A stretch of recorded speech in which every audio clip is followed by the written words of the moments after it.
உற்சவத்திலே அம்பாளுக்கு அபிஷேக ஆராதனை செய்து இல்லையா அம்பாளுக்கு மிகவும் பிடித்த இல்லையா என்ன வாத்தியம் மிகவும் பிடித்த ஆமா உடுக்க பம்பை வாத்தியம்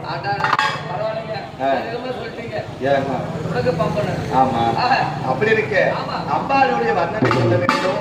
ஆனா இந்த கோயில்ல பாத்தீங்கன்னா அம்மாவுடைய வர்ணனை சொல்ல மாட்டோம் இல்லையா அம்பாளுடைய பிள்ளையாக விளங்கக்கூடிய காவல் தெய்வமாக விளங்கக்கூடிய காத்தவராய சுவாமி ஆமா அவரோட திருக்கதையை தான் இந்த அம்பாளுடைய ஆலயத்தில் நம்ம சொல்லுவோம்.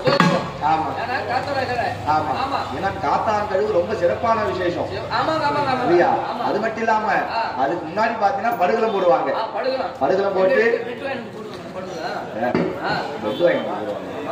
படுகளம் நீ பார்த்ததுயா அந்த படுகளம் கிடையாது இல்லையா அதாவது பத்தது படுகளம் போட்டு அன்று இரவு காத்தவராயும் கழுவிடுவார். படுகு போட்டு காத்தவராயம் மேலே ஏறாரு.